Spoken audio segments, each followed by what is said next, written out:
I want to do a short video dealing with disobeying an unlawful order by a superior commissioned officer. I had one experience of that in all my years in the Navy and Marine Corps. Um, Maybe two. Uh, yeah, I'll do two. And then I'll tell I'll tell an unrelated story where I had to take a stand against Bill Clinton in 1991 about gays in the military.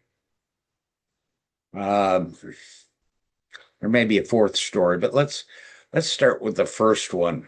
Um, I was Again, this is only one time, and you may disobey a lawful or unlawful order.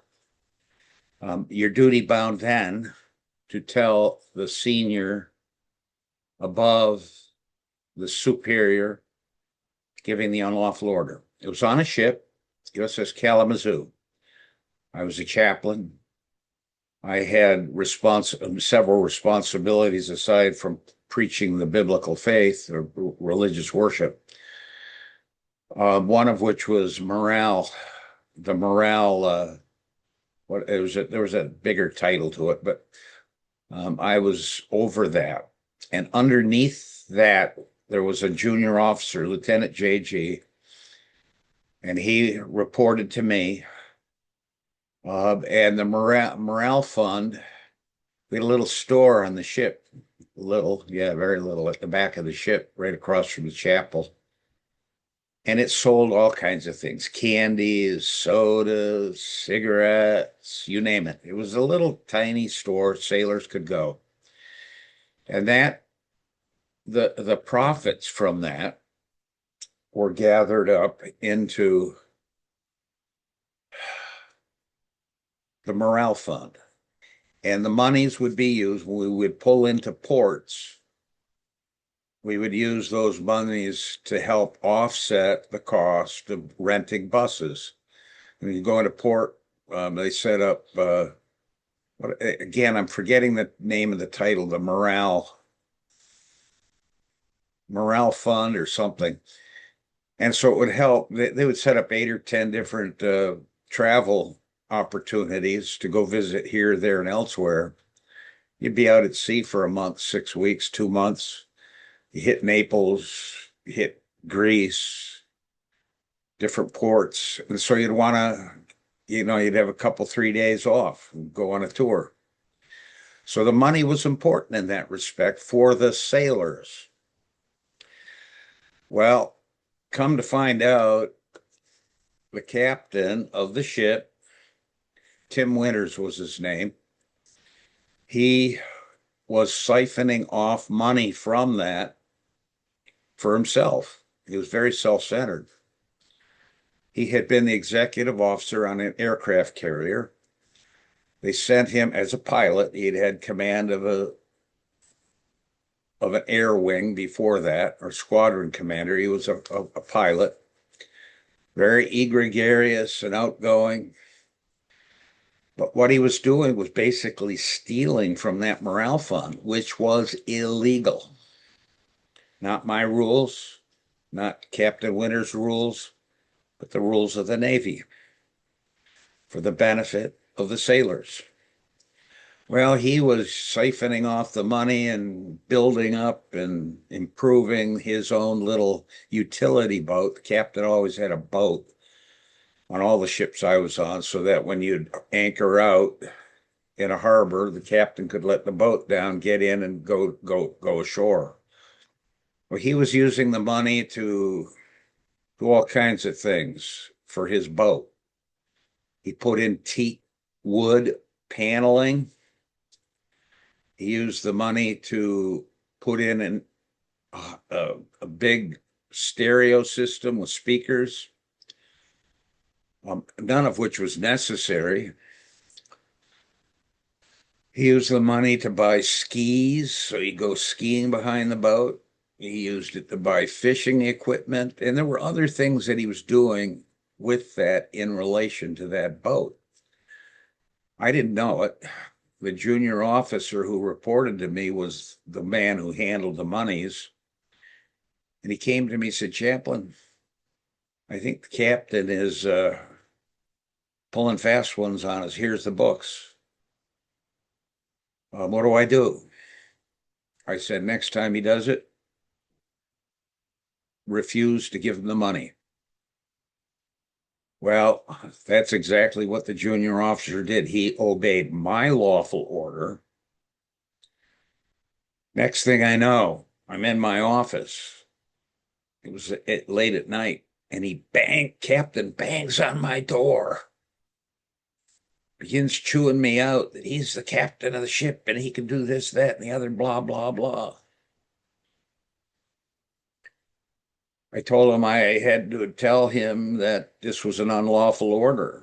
That was a lawful order I gave to the Lieutenant JG, and I had to stand by it. Oh, he chewed me up, down one side and another.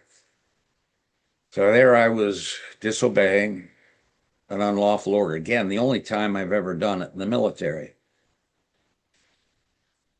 Well, he made a big fuss, blah, blah, blah. I went in and talked to the XO, the number 2 man. And I said, he's getting ready to rotate. He was getting ready to maybe be considered to rotate to be the commanding officer of an aircraft carrier. I mean, he was in the pipeline to be an aircraft carrier commanding officer. Wasn't much the XO could do. He did say that 90% of what the captain did he disagreed with, which was rather an interesting story. Well, captain wasn't going to give in, and so when we got into port, I went into to the level above, the admiral's staff, not directly to the admiral himself, but to the captain chaplain on the admiral's staff, same thing. And I told him what was going on. Then I told the captain on the admiral's staff that Captain Winters was getting to rotate, and I did not want to do the benediction or the invocation or benediction. And would he do it? And he agreed. And he said he'd tell the admiral about the story of the chaplain on the ship disobeying an unlawful order. So that got reported to the admiral. I heard that had happened too. But this captain was bad in many other ways too. And what I found out later was that several senior officers, department heads, were leaking things to the admiral's staff. So it wasn't just me. Well, what they did was take this high-level commanding officer on my ship headed to a carrier. You know what they did? They transferred him to a little tiny unit up in Massachusetts at Holy Cross College for an ROTC unit with about 100 undergraduates. It was a complete, you're going out to pasture. You're not getting the big job on the commander of the aircraft. It was a signal to him that his career was ended. So that's my story of disobeying unlawful order. Now, as for these, whatchamacallits, Captain Kelly, Senator Kelly, putting out what he's putting out was terrible, counsel. We all know about unlawful orders, like I knew in my case. You disobey it, and then you go to the level above, and you tell the man you're doing that to, which I did. I told the captain. So whatever Captain Kelly was up to, he did not tell the whole story at all. In fact, enlistment oaths you take when you go in, and then when you get promoted, you take it again.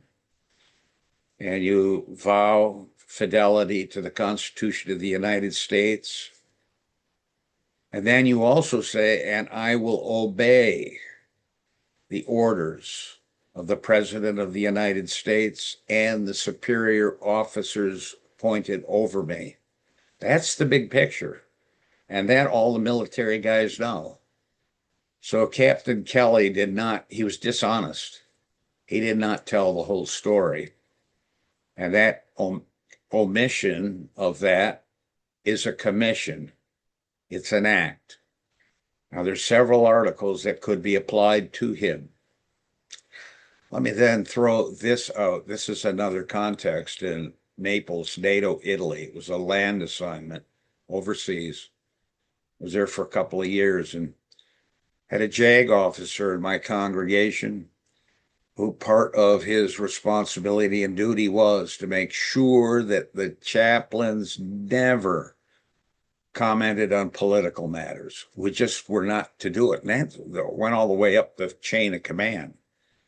You could have your private views. You could vote. We voted by ballot when we were at sea. Remember, I think I was in charge of that too, distributing the ballots and collecting them and then mailing them off. But even generals and admirals were to be apolitical, period. And that's why have been surprised the last few years about General Mark Milley of the Army. When he was on active duty, he was going political. And all the admirals and generals of the past knew that you just didn't do that.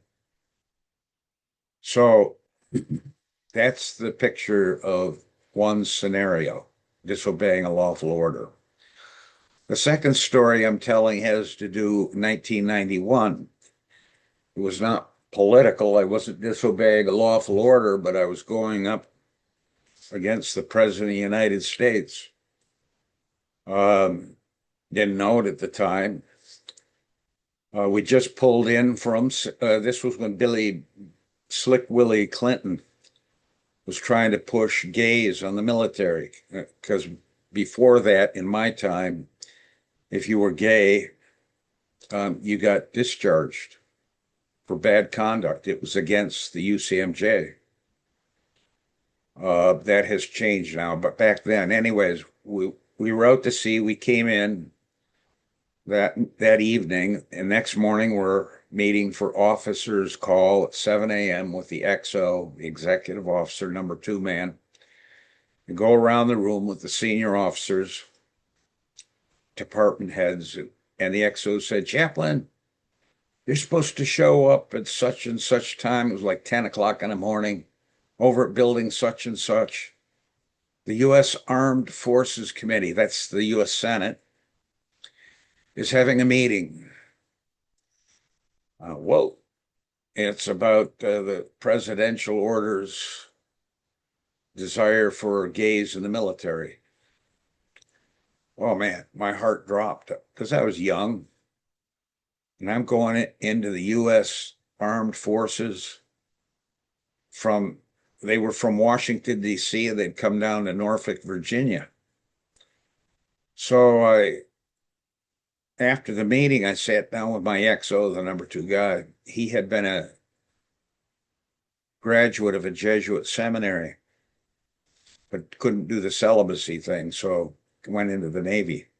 But he's very sympathetic with me theologically in terms of my work, not my theology.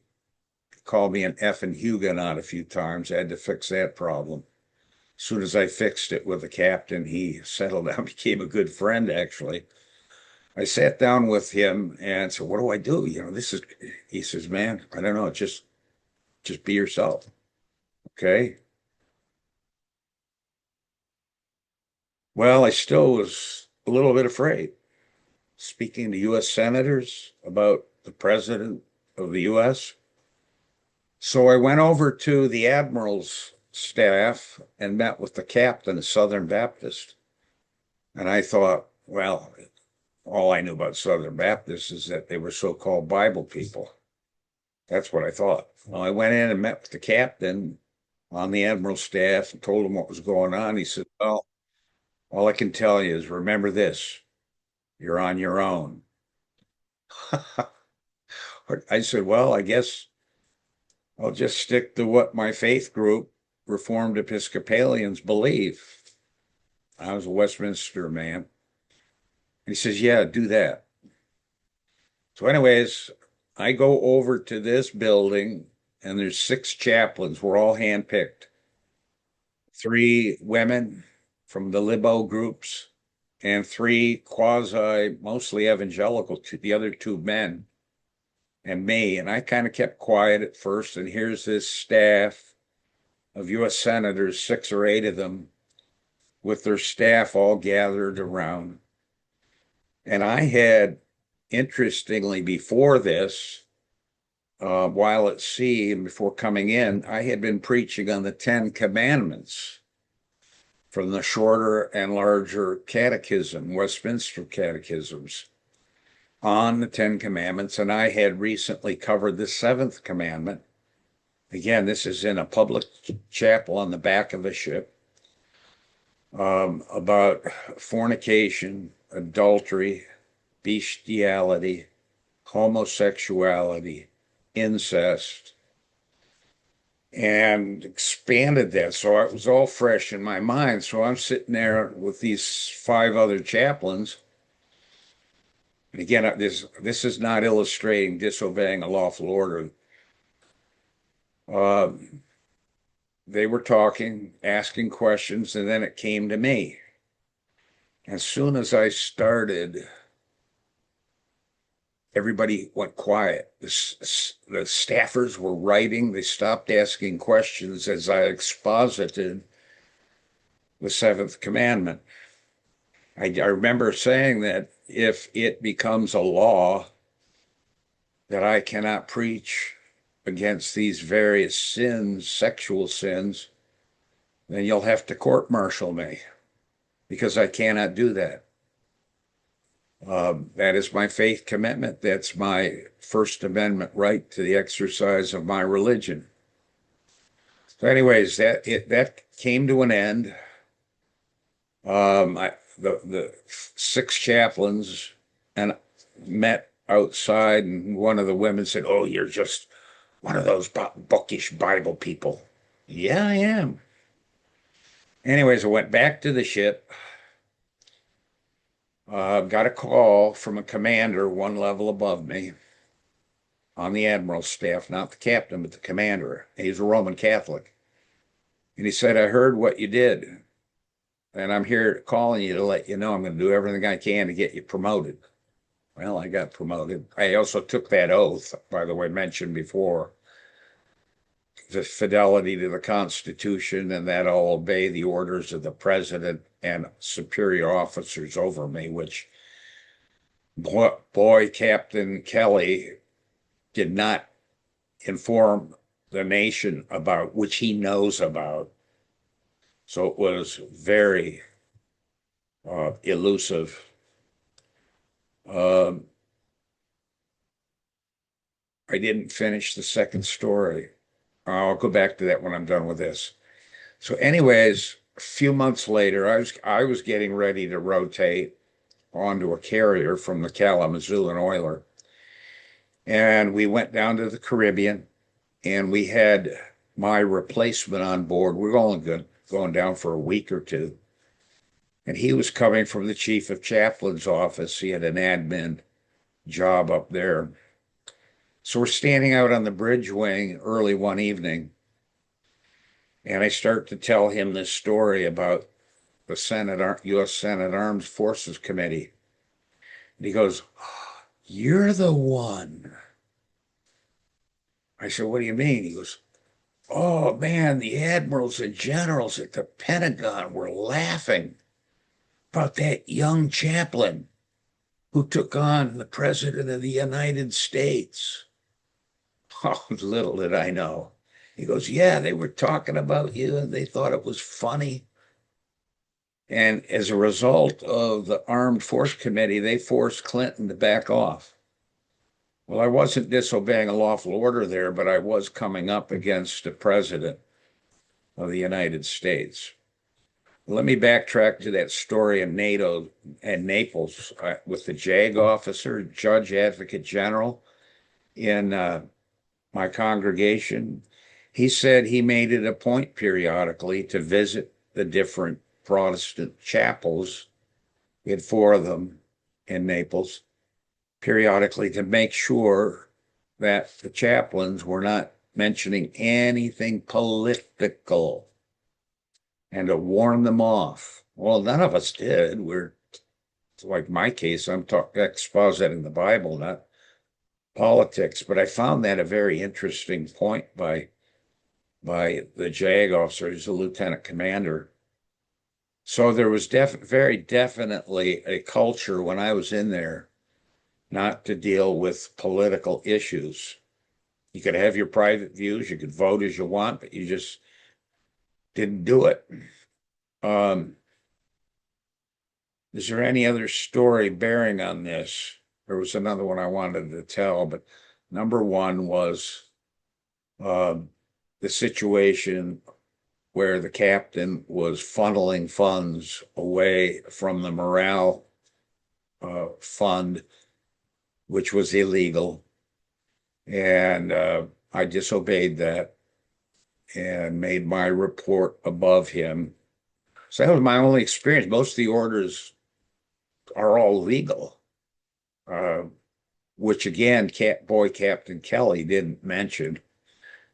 So they could get him on a number of articles under the UCMJ. So I don't think he's scot-free yet. Will they do it? I don't know. There's 5 or 6. Article 94 could get him. Article 134, maybe Article 89 and 90. But we're going to see. So I want to put this YouTube together to explain my experience better on YouTube than to try to type all this on Facebook. But we'll see. We'll watch it closely. So that's all I have for now. Godspeed.